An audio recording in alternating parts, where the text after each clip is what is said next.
Duck was delighted to have a branch line of his own. However, the big station was left without a shuttle once again. The engines did their best to sort out their own trains, but it was clear they needed help. The fat controller purchased a plucky little diesel called Paxton. The engines were worried at first, but soon found there was no cause for alarm.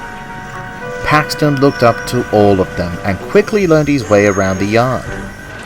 The trucks and coaches were fond of him too, as he treated them with the utmost respect.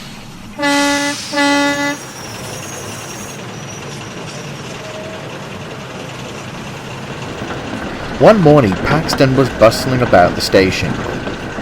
He noticed Duck at the platform with his coaches. A group of boys stood nearby. All held notebooks and their eyes scanned the station intently. "Duck?" he asked.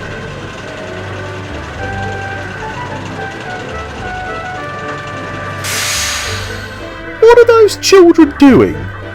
"They're taking down my number," beamed Duck. "Oh, do you not like your number anymore?" "Not taking off my number," chuckled Duck. "They're train spotting. They seek out unique engines and record their numbers in those books, sort of like a scavenger hunt."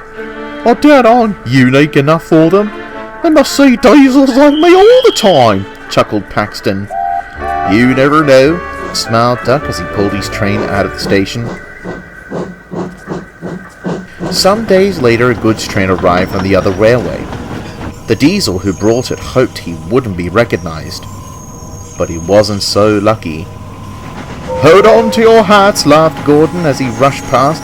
"Old Bowler's back!" "But I don't have a hat," Paxton said, perplexed. "Oh, hello, Bowler, is it?" Bowler gritted his teeth. He spotted the boys on the platform making notes about Gordon's Express. "I just don't understand," he sighed in an exasperated manner. "Why don't they record numbers of real engines like me?" "I suppose steam engines are more, unique," Paxton smiled. Bowler was about to tell Paxton how unique he thought he was when a devilish idea came to mind. D261. "So, it's unique you want, eh?" he called to the boys. "Then you must find number 49. "Number 49? Who's that?" they asked. "He just arrived on this railway recently.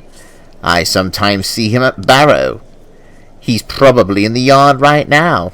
If you hurry, maybe you can find him." Excited by the prospect of a new engine, the boys raced off the platform. "Good luck," Bowler smirked. "Let's see how those Sodor engines fare not being fawned over all the time." Unfortunately, the boys weren't the only ones Bowler had tricked. "I didn't know a new engine had come," thought Paxton as he pulled the trucks away. "And I haven't even given him a proper welcome. I must find him at once."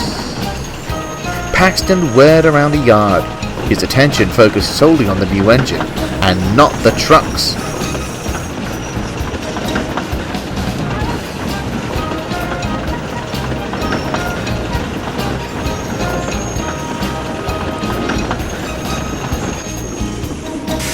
"Ouch!" they cried as they bumped into one another. "Watch it!" "Sorry," stammered Paxton. "Number 49! Are you in here? Number 49! Are you here? Come on, where are you?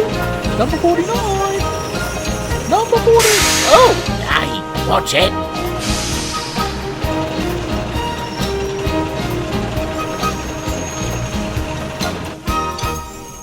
The boys were on the lookout too. Any notions of railway safety had gone out of the window. They paced the yard, all wanting to be the first to spot number 49.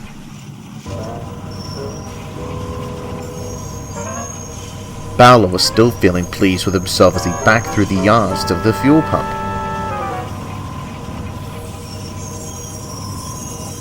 He didn't notice one of the boys step from behind a truck onto his line.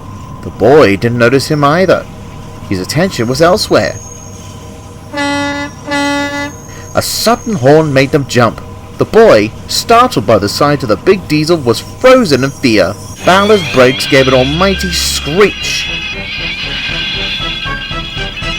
With one big effort, he came to a halt just in time. Everyone was quite surprised. Paxton drew alongside.